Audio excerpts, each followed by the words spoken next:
ಇಲ್ಲಿರ್ತಕ್ಕಂತಹ ಎಲ್ಲ ಮಾಧ್ಯಮದ ಮಿತ್ರರನ್ನ ಕರ್ನಾಟಕ ರಾಜ್ಯ ಅಲೆಮಾರಿ ಒಕ್ಕೂಟದ ದಕ್ಷಿಣ ಕನ್ನಡ ಜಿಲ್ಲಾ ಸಮಿತಿಯ ಪರವಾಗಿ ಹೃತ್ಪೂರ್ವಕವಾಗಿ ಸ್ವಾಗತಿಸ್ತಾ ಇದ್ದೇನೆ.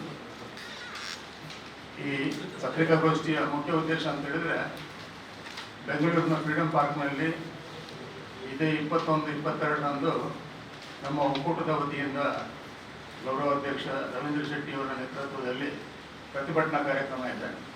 ಅದರ ಬಗ್ಗೆ ವಿವರ ನೀಡಲು ಮುಖ್ಯವಾಗಿ ಪತ್ರಿಕಾಗೋಷ್ಠಿಯನ್ನು ನಡೆಸ್ತಾ ಇದ್ದೇವೆ. ತಮಗೆಲ್ಲ ತಿಳಿದ ಹಾಗೆ ಪ್ರವರ್ಗ 1 ಅಡಿಯಲ್ಲಿ ಬರುವಂತಹ ಅಲೆಮಾರಿ ಮತ್ತು ಅರೆಮಾರಿ ಜನಾಂಗಗಳು ಒಟ್ಟು 46 ಅತ್ಯಂತ ಹಿಂದುಳಿದಿದ್ದು ಹಲವಾರು ವರ್ಷಗಳಿಂದ ಬೀದಿ ಬದಿ ಸರ್ಕಾರಿ ಖಾಸಗಿ ಖಾಲಿ ನಿವೇಶನಗಳಲ್ಲಿ ಗುಡಿಸಲುಗಳನ್ನು ಕಟ್ಟಿಕೊಂಡು ಜೀವನೋಪಾಯಕ್ಕಾಗಿ ಬೀಗ ರಿಪೇರಿ, ದಾರ, ಪಿನ್ನು, ಟೇಪು ಇತ್ಯಾದಿ ಮಾರಾಟ, ಪಾತ್ರ ವ್ಯಾಪಾರ, ದನ, ಕುರಿ, ಹಂದಿ ಸಾಕಾಣಿಕೆ, ಬಲೆ ಹೆಣೆಯುವುದು, ಮೀನು ಹಿಡಿದು ಮಾರುವುದು, ಧಾರ್ಮಿಕ ಭಿಕ್ಷಾಟನೆ, ಇಣಿ ಭವಿಷ್ಯ ಹೇಳುವುದು, ಬಳೆ ವ್ಯಾಪಾರ ಇತ್ಯಾದಿ ಕಸುಬು ಮಾಡುತ್ತಾ ಶೋಚನೀಯ ಸ್ಥಿತಿಯಲ್ಲಿ ಜೀವನ ಸಾಗಿಸುತ್ತಿದ್ದಾರೆ. ರಾಜ್ಯ ಒಕ್ಕೂಟದ ವತಿಯಿಂದ ಸರ್ಕಾರಕ್ಕೆ ಹಲವು ಬಾರಿ ಈ ಬಗ್ಗೆ ಮನವಿಯನ್ನು ನೀಡಲಾಗಿದೆ. ಆದರೆ ಇದುವರೆಗೆ ಯಾವುದೇ ರೀತಿಯ ಸ್ಪಂದನೆ ಸಿಕ್ಕಿರುವುದಿಲ್ಲ. ಅರೆಮಾರಿ ಜನಾಂಗಗಳ ಸುಮಾರು 16 ಮುಖ್ಯ ಬೇಡಿಕೆಗಳನ್ನು ಇಲ್ಲಿ ನಾನು ತಿಳಿಸ್ತಾ ಇದ್ದೇನೆ. ಸರ್ಕಾರಿ ಜಾಗದಲ್ಲಿ 10 ವರ್ಷಗಳಿಂದ ಮೇಲ್ಪಟ್ಟು ಗುಡಿಸಲು, ಡೇರೆ, ಟೆಂಟ್ ಇತ್ಯಾದಿ ಹಾಕಿಕೊಂಡು ವಾಸಿಸುತ್ತಿರುವ ಅಲೆಮಾರಿ ಮತ್ತು ಅರೆಮಾರಿಗಳ ಹೆಸರಿಗೆ ಆ ಜಾಗದ ಪಹಣಿ ಪತ್ರವನ್ನು ನೀಡುವಂಥದ್ದು.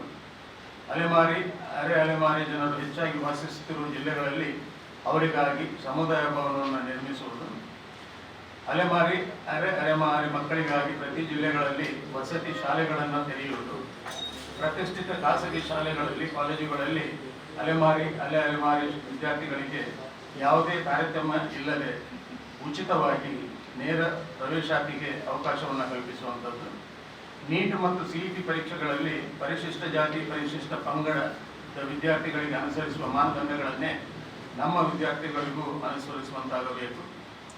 ಅರೆಮಾರಿ ವಿದ್ಯಾರ್ಥಿಗಳ ಉನ್ನತ ವಿದೇಶಿ ಶಿಕ್ಷಣ ಸಾಲಕ್ಕಾಗಿ ಇರುವಂತಹ ಮಾನದಂಡ ಜಾಗತಿಕ ಅಂಕ ಶ್ರೇಣಿಯನ್ನು ಪರಿಗಣಿಸದೆ ಸಾಲ ನೀಡಬೇಕು. ಅರೆಮಾರಿ ಅಭಿವೃದ್ಧಿ ನಿಗಮಕ್ಕೆ ಕೂಡಲೇ ಅಧ್ಯಕ್ಷರ ನೇಮಕಾತಿ ಮಾಡಿ ಹೆಚ್ಚಿನ ಅನುದಾನ ನೀಡಬೇಕು. ಅದೇ ಇದೇ ಪಾಯಿಂಟ್ಸ್ ಇರುವಂತದ್ದು.